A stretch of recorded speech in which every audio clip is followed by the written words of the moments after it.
Linda knew it was over the second Brad used the phrase girl boss energy with a straight face. The conference room was too cold, the coffee too burnt, and the air too thick with cologne and condescension.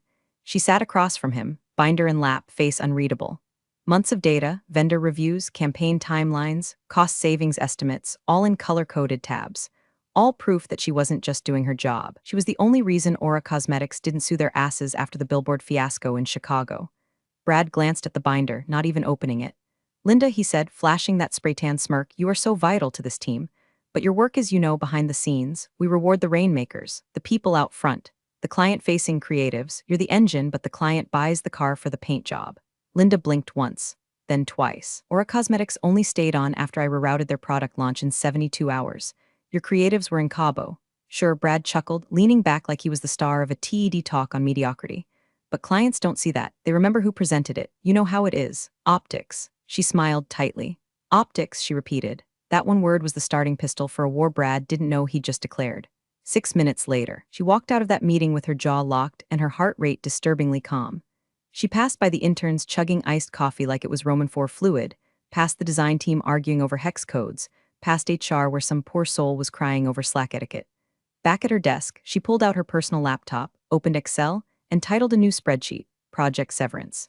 And hey, before I go full Ocean's 11 meets Office Space here, can I ask a quick favor? 97% of you are watching these stories without subscribing. I'm just a tired goblin typing betrayal plots at 2 a.m. trying to reach my first 10,000 subscribers. You clicking subscribe? That's the real behind-the-scenes magic. Back to Linda. Project Severance had 3 tabs to start. Vendors, freelancers, and clients, soft spots. She didn't even have to think. Miguel the printer in Jersey. He once reworked 10,000 units overnight after Brad forgot to forward a file. Tabitha, the copywriter with insomnia and a god complex, she ghost-wrote all of Brad's thought leadership LinkedIn posts. Sarah from Aura, her junior marketing manager turned anxiety sponge, mentored by Linda after too many late-night breakdowns over Zoom. Linda didn't manage a team. She managed people, quietly, softly, precisely. She clicked open her email as Brad's follow-up note pinged. Thanks again for your energy today, Linda. Remember, we rise by lifting others. She stared at that smiley face like it had just insulted her mother. Rise by lifting others? She'd lifted this company for 10 years and they handed her a pat on the back and a corporate koan. She scrolled down to her inbox. 37 emails. 16 were emergencies. One was from the production house. We're about to lose the photographer for Friday. Should we cancel? Another was a desperate ping from Dev. Client wants to redo the banner layout. Do you have last year's PSDs? Linda replied to all of them in under 10 minutes, solving problems faster than AI could hallucinate a sentence. No one noticed. Of course they didn't. She wasn't the face. She was the skeleton. But for the first time in a long time, that didn't depress her. It amused her. It energized her. Because bones hold the whole body together. And if she decided to walk out of the skeleton, the whole damn company would collapse like a wet tissue in a rainstorm. Linda came in early the next morning, earlier than usual even for her, which meant she beat the cleaning crew and the intern with the nose ring who microwaved fish at 8:17 a.m. every Tuesday like it was a war crime reenactment. Her desktop booted to the same cheerful wallpaper of a lake she hadn't visited in 5 years. She opened her work calendar, clicked into the logistics schedule for the upcoming Aura campaign, and minimized it immediately. Today wasn't about saving them, not anymore. She popped in her earbuds, hit play on some acoustic jazz she didn't even like, stealth mode music, and opened Project Severance again. The glow of the spreadsheet wasn't just data. Felt like prophecy. Tab 1, Vendors. First name, Miguel Alvarez, Specialty, Custom Packaging. Notes, knows Aura's exact Pantone code, 1545C, and prefers phone calls after 3 p.m. because he takes care of his mother in the mornings, likes caramel candies, has a vendetta against FedEx. She knew these things not because of a CRM, but because she listened. Next, Denise K., freelance graphic design wizard. Entry note, once rebuilt a product launch deck in 7 hours flat after a creative director spilled rosé on his laptop and claimed the cloud ate it. Works best from 11 p.m. 4 a.m. Payment in net 15 or she disappears into the woods. Linda's fingers danced over the keyboard, a methodical rhythm like tuning a piano. She wasn't just compiling contacts. She was assembling an army. A quiet, brilliant, burnout-tempered crew of specialists who did 90% of the heavy lifting while Brad collected 100% of the applause. She clicked into tab 2, Freelancers. This was trickier. Freelancers could smell desperation like blood in bathwater. Linda needed them curious, not concerned. She wouldn't pitch. Not yet. She was just mapping who was tired, who was overdue for a better offer, who was already venting in Slack threads and email chains. She flagged names, added notes, did it all while sipping stale office coffee and pretending to read an internal memo titled Q3 Synergy Strategy. Then her work phone rang. It was Lisa, the campaign manager for a pharma client whose name sounded like a mattress and a foot cream had a baby. Her voice was pure panic. Linda, the sticker vendor said they never got final approval on the die-cut spec sheet, and now they're saying they can't meet the ship date. I think someone forgot to confirm. Linda was already reaching for her personal phone. Give me 5, she said flatly. She dialed Miguel directly. No small talk. Hey, need a favor.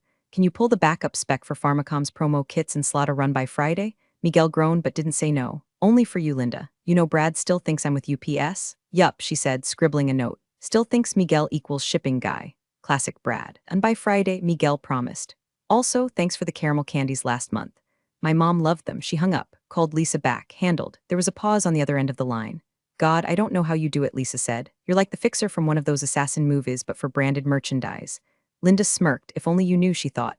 Back at her spreadsheet, she added a new column, burnout level, high, medium, low. Then a color coding system for loyalty. Then a tab just for Aura Cosmetics, past crises, internal contact web, potential pain points.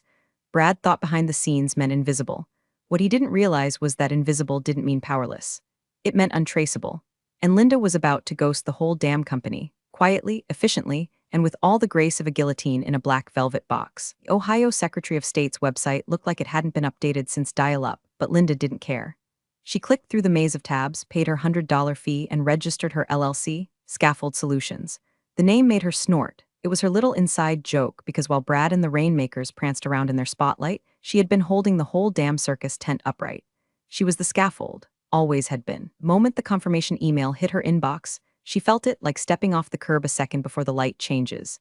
Terrifying, liberating, no turning back. Lunches became less about scarfing a sad salad between crisis calls and more about quietly building an empire in the shadows.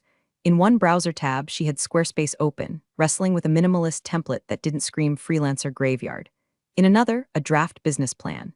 It wasn't flashy, but it was tight. Logistics consulting, campaign infrastructure, vendor negotiation. She wasn't offering sparkle, she was offering stability. And God knows every marketing firm was one fragile ego away from total collapse. Nights were worse.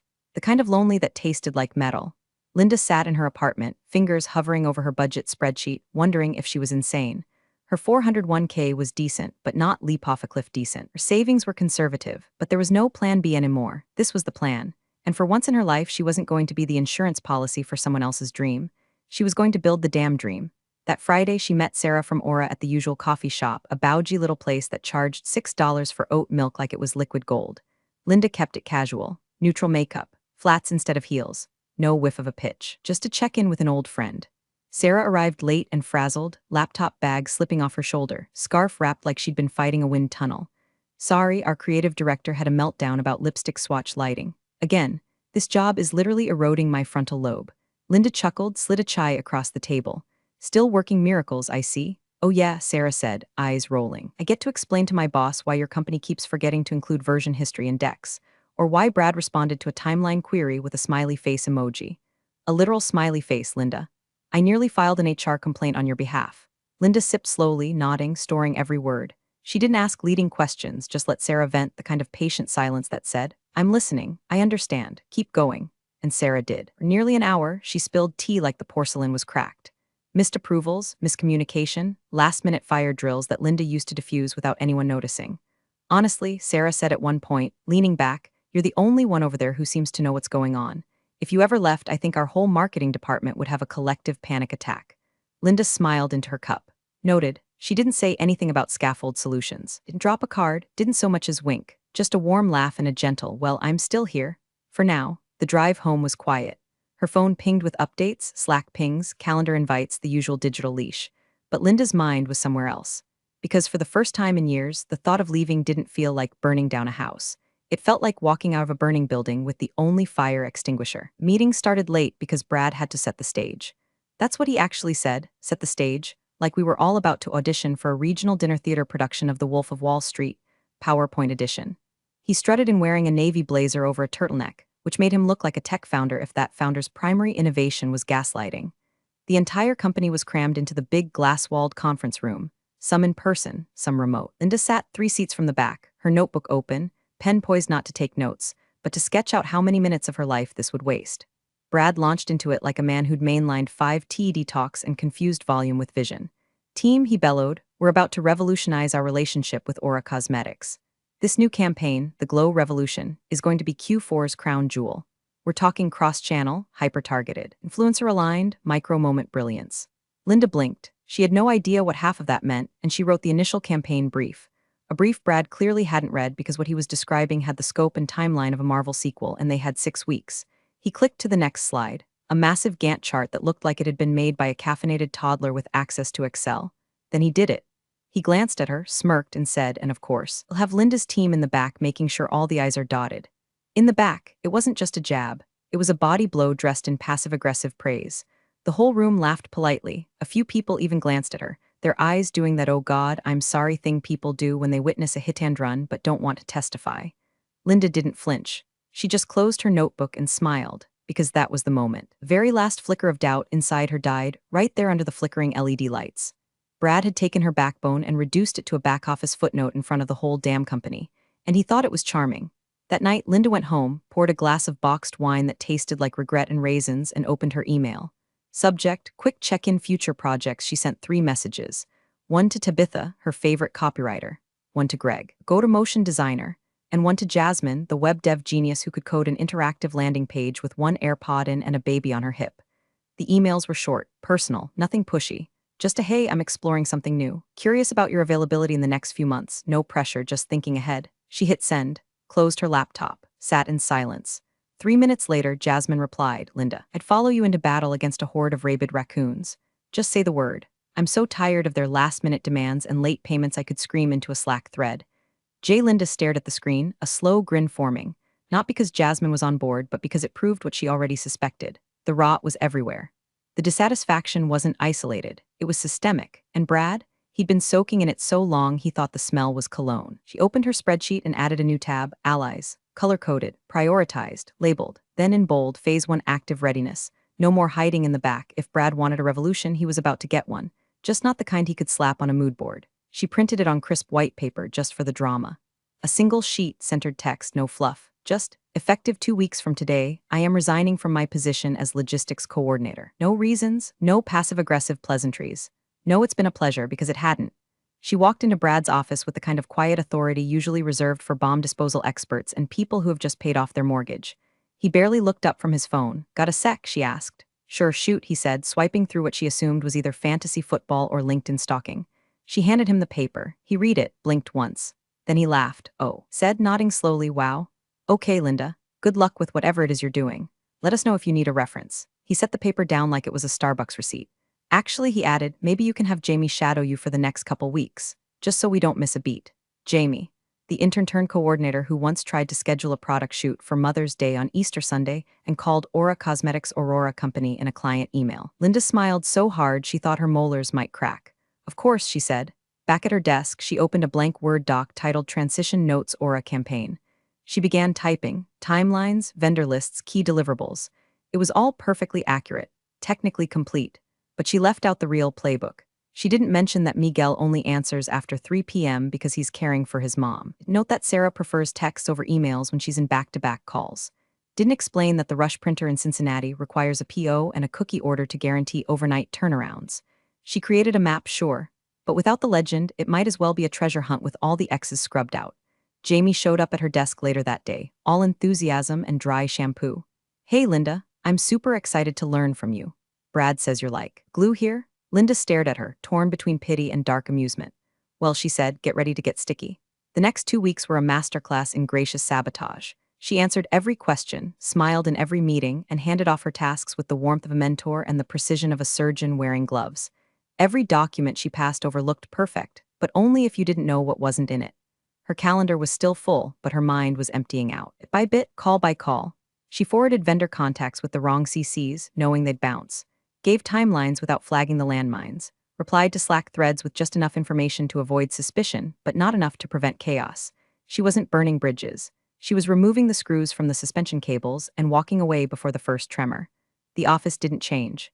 The beige walls still hummed with fluorescent lights and faux enthusiasm. Brad still strutted past her desk with that same empty confidence, already counting his Q4 bonus like it was wired to his veins. But she had changed. Every passing day felt lighter.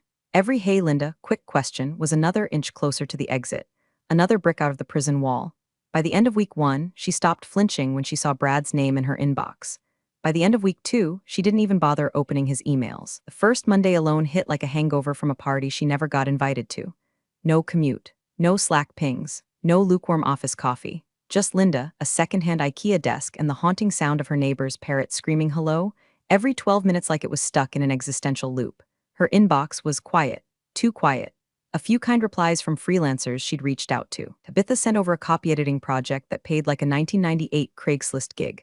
Jasmine had a client who needed someone to wrangle deadlines on a small campaign. It wasn't glamorous, but it paid a couple bills. She told herself this was normal. Launching a business takes time. But by Wednesday, the silence felt loud. She kept checking her email like it owed her money. Click, refresh. Nothing, not from Sarah, not from Aura. Not even a scam promising to enlarge things she didn't have. She tried to keep herself busy, refining her service packages, updating her LinkedIn, fiddling with her website until her eyeballs throbbed. Still nothing. And just when doubt began to creep in, dragging behind it every anxious what if her brain could manufacture, her phone buzzed. Sarah, Aura Cosmetics, 1:14 p.m. Do you have a sec? Total emergency. The new guy Brad put on our account sent the wrong print specs for the holiday gift boxes and the printer's freaking out. Do you still have the ones we used last year? Linda didn't hesitate. She didn't say maybe. She didn't say what's in it for me. She didn't even ask why they didn't back up the files in the first place. She just typed, 1:15 p.m. of course, sending them to your personal email now. No charge, just glad I could help. Fingers flew over the keys. She knew exactly where the files were. Folder, Aura Holiday Gift Boxes 2022 Final Use it this own PDF. Because of course she kept them. Because she knew Aura better than Aura did. 15 minutes later, another text. Lifesaver, you just saved my job. I owe you a drink or a building. Thank you, thank you, thank you. Linda stared at the message for a long time, not smiling, not gloating, just feeling. That jolt of adrenaline, that precise intersection of panic and purpose, it hit like a drug. For the first time since she filed her LLC, she felt alive. Not just like a person who left a job, but like someone building a thing that mattered. She opened a new note in her business folder. Title, Pro Bono Proof of Concept Aura Incident 1. Bullet points. Brad's new coordinator failed to verify specs. Client contacted me directly. I solved it in 10 mins, no hesitation. Built trust, didn't sell. Saved. This wasn't just luck, it was architecture, quiet scaffolding. The kind no one notices until it's gone and everything starts collapsing like a bad souffle. She sipped her tea, heart still racing, eyes scanning the inbox again. It was still quiet. But this time it didn't feel like failure. It felt like the calm before the switch. It started with a voicemail. Not from Sarah this time. From someone Linda didn't know. Gina Morales, Senior Marketing Director at Aura Cosmetics. Her tone was clipped, controlled. But the tension underneath it was unmistakable. Hi, Linda. I was told you might be the person to speak with regarding some historical coordination issues on our end. Specifically about last year's campaign locations and booking protocols. I understand you're no longer with your previous firm, but any clarity you can provide would be helpful. Please call me back at your convenience. Linda paused the message and just sat there, staring at her wall, blank white, like a movie screen about to play the climax, because this was it. The moment she'd built toward, not with revenge in mind, but with the slow, deliberate confidence of a woman who knows what happens when the glue is gone. The story, as she soon learned, went like this. Aura's campaign shoot was scheduled for a Saturday at a high-end location in Soho. Expensive, fully booked months out, models flown in, creative director on site, lighting team set, except someone Jamie, she'd later learn, had only soft confirmed the venue via email and never followed up. The space was double booked.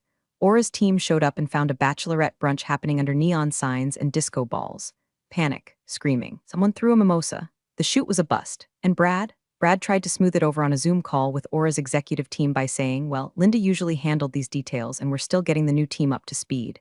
He said her name, as a scapegoat. But when Sarah's boss asked for clarification, why Linda never let this sort of chaos happen, Brad's answers got foggier than a vape shop on fire. He literally said Linda had her own system. Sarah told her later on the phone, voice trembling. And Gina just stared at him like he farted on a conference table.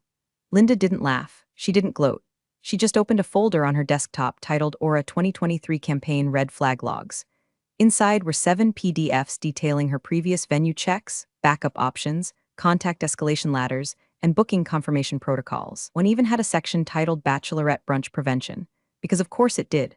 Sarah's voice cracked on the next sentence. My boss is furious. Brad's just making excuses. This whole campaign is about to go off the rails. My boss asked me how you always kept this from happening. Linda stared at the screen, fingers tented under her chin. She didn't respond immediately. Instead, she looked around her modest little office, the soft lamp, the smell of bergamot tea, the faint hum of her secondhand mini-fridge, and thought, this is what peace feels like. Not the absence of conflict, but the presence of control. She clicked open her email, drafted a message, kept it professional, helpful, just enough to show she knew the battlefield without throwing grenades. Subject: Coordination History Aura Campaign. Hi Gina, happy to provide clarity. Attached are the coordination protocols I previously used while supporting the Aura account. You'll find venue verification steps, secondary location backups, and a few contact trees. Hope this helps. Best, Linda Blake, founder, Scaffold Solutions. She hit send, and then she sat back and waited, not like someone hoping for scraps, but like a surgeon who knows the patient's current doctor is using YouTube tutorials. The cracks were no longer cracks. They were fault lines, and Brad, he was tap dancing on a tectonic plate, whistling like nothing was wrong.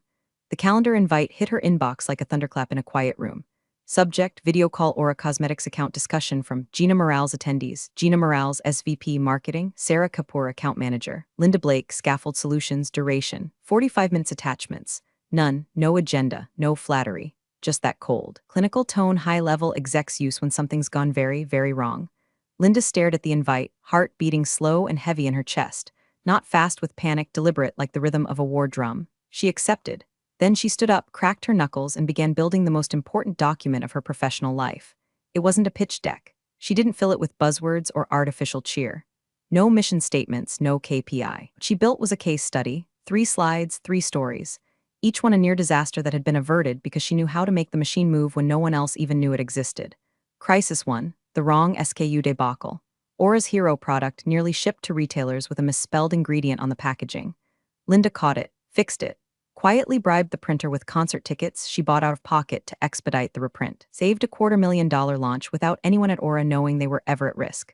Crisis 2, the influencer allergy incident. A last-minute brand ambassador turned out to be severely allergic to a product variant.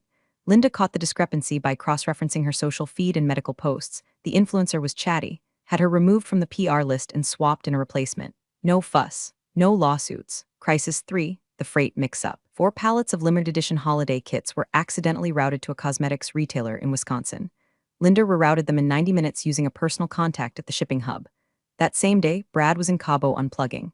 She printed each one out, annotated with her original checklists, vendor contact logs, emergency call timestamps. She didn't say, "Look what I did." She said, "Here's what you never had to worry about, because I was your worry sponge." The morning of the call, she brewed black coffee in her favorite chipped mug, dressed in a navy blouse. Simple, clean, no jewelry. Her background was tidy, just a bookshelf, a plant, and the logo she had quietly added to her video overlay. Scaffold Solutions structural support for creative chaos. When the Zoom lobby opened, she clicked join.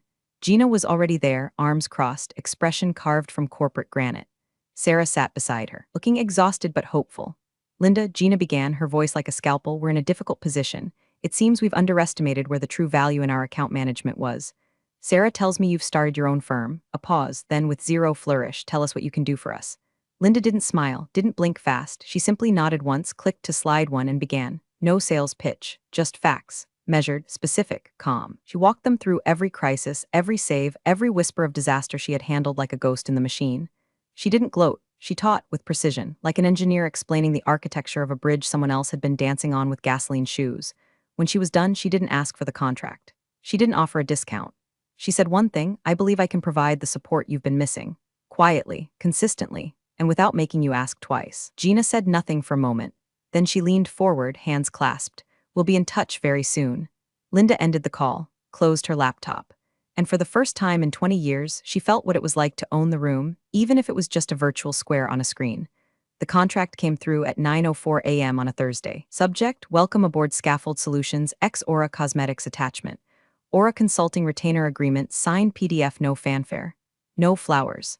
Just a PDF and a short note from Gina. "We're looking forward to working with you again, this time directly. Let's get started." Linda read it 3 times, not because she didn't believe it, but because she wanted to memorize how it felt. The sheer weight of that single moment after years of being the invisible scaffolding holding up other people's brilliance. The fee listed in the contract? Double the raise she'd requested during that smug little behind-the-scenes review. No negotiation. No counter. She didn't cry. She just breathed. Deeply. Fully. Like someone who'd finally come up for air after a decade underwater. She stood up, walked to her window, and stared out at the quiet street below. An Amazon driver tossing a box onto someone's porch like a discus, a neighbor in a robe scolding her dog, the faint hum of a lawn mower 2 blocks away. Normal life, ordinary. But to Linda, it was cathedral-level holy.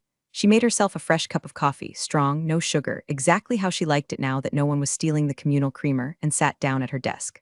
Opened a new file. Title: Aura Onboarding Plan Week 1. Just as she was typing the first bullet point, review Q4 delivery assets and re-establish all vendor timelines, her laptop pinged with a new notification. LinkedIn, Brad Wilkins has requested to connect. She stared at it, no message, no apology, no subject line, just that little gray face grinning like a Labrador in a blazer floating next to the button, accept or ignore. Her finger hovered for breath, then she clicked ignore. Not block, not report, just no, a quiet no. A no dipped in dignity and sprinkled with the ashes of every passive-aggressive meeting invite he'd ever sent, and then she turned back to her onboarding document, because revenge wasn't the point. Validation wasn't even the point. Freedom was the point. Scaffold Solutions wasn't built to be flashy. It wasn't a startup in a hoodie with seed funding and a slide about disruption. It was made to work, to hold things up, to catch the falling pieces, to matter. She wasn't behind the scenes anymore. She was the scene, and Brad, he could keep polishing his title and tripping over his ignorance. Linda had already left the building and taken the whole damn foundation with her. Appreciate you sticking around, you legends of the break room. Subscribe for more chaos. Let's make your old managers spill their coffee in fear.